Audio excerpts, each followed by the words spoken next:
Bank Nifty से शुरुआत करूंगा। बैंक निफ्टी पिछले 2-3 सत्रों में बिल्कुल कंसोलिडेशन वाला माहौल था। छोटे पीएसयू बैंक्स काफी अच्छा परफॉर्म कर रहे थे, लेकिन बैंक निफ्टी स्पेशली ज्यादा परफॉर्मेंस देने में सक्षम नहीं रहा है पिछले 3-4 सत्रों में। अगर हम लेवल्स की बात करते हैं तो बहुत विशिष्ट दायरे के अंदर इसकी ट्रेडिंग हुई है।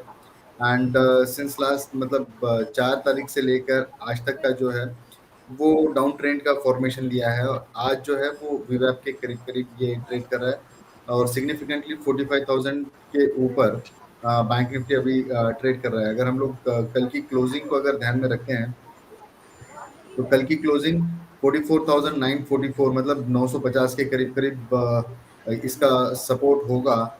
एंड अगर इसकी ब्रेकआउट की अगर हम लोग रेंज अगर कंसिडर करेंगे तो मैं फ्रेश बैंक निफ्टी के अंदर 45,250 के ऊपर अगर मार्केट सस्टेन होता है 2-5 मिनट तक के लिए, तो फिर एक अच्छी खासी लॉन्ग पोजीशन हम लोग बिल्ड करने की सोच सकते हैं उसके अंदर।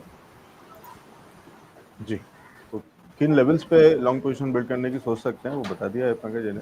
पंकज जी, बैंक निफ्टी पे ही नजर है, निफ्टी आज नहीं देख रहे? निफ्टी भी देख रहा हूँ सर, मैं बस आपकी इजाजत चाह रहा था।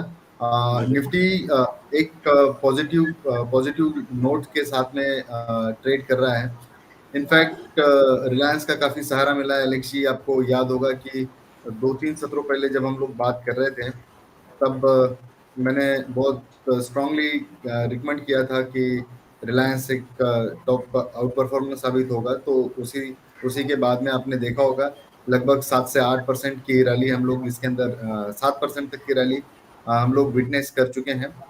जब तक हेवी वेट्स चलेंगे, देखिए क्यूमेंस के अंदर, एल&टी के अंदर, रिलायंस के अंदर काफी न्यूज़ेस आ रही है, काफी मोमेंटम देखने मिला है। और सबसे इम्पोर्टेंट है कि ये हेवी वेट्स के अंदर वॉल्यूम एक्टिविटी बहुत जोर शोर से देखने मिल रही है। तो निफ्टी के अंदर मैं भी पॉजिटिव ही हूँ। मुझे लगता है कि थोड़ा सा एग्जॉस्ट की लेवल होगी 19,550 की, लेकिन अगर उसको सरपास करता है तो डेफिनेटली हम लोग 19,780 और 20,000 तक की लेवल्स बहुत जल्द देखने मिल सकती है। मार्केट के अंदर कहीं पे भी बबल नजर नहीं आ रहा है वैल्यूएशंस के हिसाब से। मैं इतना वैल्यूएशंस का जानकार नहीं हूँ, लेकिन टेक्निकली जो वैल्यूएशंस मुझे नजर आते हैं डेफिनेटली कोई पंपिंग नहीं है और कोई एग्जैजरेटेड एक्शंस देखने नजर नहीं आ रहे हैं वहां पे। तो मुझे लगता है कि डेफिनेटली ब्रीड और स्ट्रेंथ के साथ में बाइंग हो रही है निफ्टी के अंदर। तो बाय ऑन डिप्स ये वाली स्ट्रेटेजी अपना के चलिए, या फिर स्टैगर्ड वे के अंदर निफ्टी को एक्यूमुलेट करते चलिए। तो भले ही बहुत तेजी से, मतलब जो तेजी आई है वो बहुत जल्दी आई है, बहुत कम समय में आई है, लेकिन अभी भी इसमें कहीं कुछ बबल जैसा नहीं दिख रहा है पंकज जी को, जो कि बस्ट होने के जिसका कोई रिस्क हो, और इसलिए चिंता की कोई बात नहीं, बाजार में बने रहें। स्ट्रेटेजी क्या और रिलायंस पे क्यों नजर है वो भी उन्होंने बता दिया। विकास जी, आपकी राय क्या है? निफ्टी और बैंक निफ्टी एक बार आप भी एक बार लेवल्स देख लीजिए और आप किस तरीके की स्ट्रेटेजी बना रहे हैं। जी एलेक्स जी, देखिए जैसा कि बैंक निफ्टी एक ओवर स्ट्रेच्ड हो गया था, जो कि मैंने लास्ट शोज में पॉइंट आउट भी किया था कि थोड़ा सा हेल्दी करेक्शन है।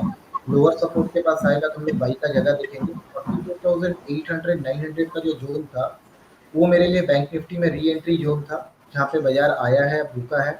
अब यहाँ से मेरे को बैंक निफ्टी में वापस से एक फ्रेश तेजी लगती है, क्योंकि पीएसयू बैंक, जैसा कि पंकज जी ने बताया कि पीएसयू बैंक्स में एक अच्छा मोमेंटम चालू ही है। एंड जो लार्ज कैप बैंक्स थे एक रनअप के बाद सब कंसोलिडेट करके सपोर्ट जोन के पास आए हुए हैं। तो बैंक निफ्टी का जो कि मैंने पॉइंट आउट भी किया था कि 44,500 600 का जो जोन है वो एक ट्रेंड चेंजिंग जोन है। तो बैंक निफ्टी जब तक इसके ऊपर है तब तक ये बैंक निफ्टी में तेजी ही बरकरार रहेगी। तो 44,800 900 का जो जोन था आया, टेस्ट किया, यहाँ पे रुका हुआ है, but now it is ready to go above from here. तो 44,500 600 का बेस बना के बैंक निफ्टी में लॉन्ग का ही चला रहेगा।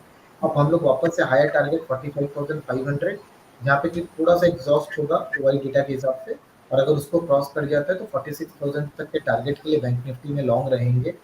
तो बैंक निफ्टी तेजी ही लगता है। और निफ्टी की बात करूँ तो निफ्टी में कल इसने लोअर लेवल को नहीं तोड़ा। मैं सोच रहा था कि करीब मेरे को 300 320 के करीब मिल जाएगा फ्यूचर निफ्टी, तो वहाँ पे एक बहुत अच्छा जोन मिल जाएगा एंट्री के लिए। बट निफ्टी समहाउ रुक गया, क्योंकि उसको रिलायंस का एक सपोर्ट मिल गया, जो कि पंकज जी ने भी अभी थोड़ी देर पहले पॉइंट आउट किया। तो सपोर्ट मिल गया तो निफ्टी वापस से अपने एग्जॉस्ट जोन के पास आ चुका है। 19,500 के ऊपर मेंटेन थोड़ा देर कर जाए स्पॉट निफ्टी 19,476 चल रहा है स्पॉट निफ्टी, थोड़ा देर 19,500 500 टेक के ऊपर थोड़ा सा सस्टेन कर जाता है, और अगर फ्यूचर निफ्टी की बात करूँ तो 19,550 के ऊपर थोड़ा देर सस्टेन कर जाता है, तो देन हम लोग 19,700 और 19,850 तक का टारगेट हम लोग निफ्टी में इजीली देख पाएंगे। कोई पैनिक वाला सिचुएशन अभी नहीं है, जब तक बॉटम सपोर्ट जोन इंटैक्ट है, पैनिक वाला सिचुएशन नहीं है, बाई ऑन डिप्स की रणनीति रहेगी। बाजार में थोड़ा सा तेजी का ही माहौल है, तो मेरा स्ट्रेटेजी बाई ऑन डिप्स में ही रहेगा निफ्टी और बैंक निफ्टी दोनों में। जी, तो तेजी का माहौल है, ट्रेंड अभी भी अप है और बाय ऑन डिप्स की स्ट्रेटजी के साथ में चल रहे हैं विकास जी भी। चंद्र जी, इंट्राडे के हिसाब से या बहुत शॉर्ट टर्म के हिसाब से अगर आपसे समझूं, क्योंकि आप उसके महारथी हैं, बढ़िया तेजी को और उसको अच्छे से समझते हैं, चार्ट्स को बढ़िया तरीके से पकड़ पाते हैं, कहीं कोई अपॉर्चुनिटी, कोई ट्रेड बनता हो, चाहे वो फ्यूचर्स के हिसाब से भी बनता हो, तो आप बता सकते हैं सर, निफ्टी और बैंक निफ्टी में? सर मैं लास्ट टाइम आपके शो पर आया था, मैंने कहा था 19,500 550 का स्ट्रॉन्ग निफ्टी में रेजिस्टेंस जोन है और 523 का हाई बना के ही बाजार ने 200 पॉइंट का करेक्शन दिया है। सिमिलरली आज के लिए बैंक निफ्टी में 45 300 400 का स्ट्रॉन्ग रेजिस्टेंस जोन है, वहां पर आएगा तो आप शॉर्ट कर सकते हो। 45 500 का स्टॉप लॉस ला के 100-150 पॉइंट का रिस्क ला के वहां पे शॉर्टिंग जस्टिफाई करेगी आज के लिए। जी।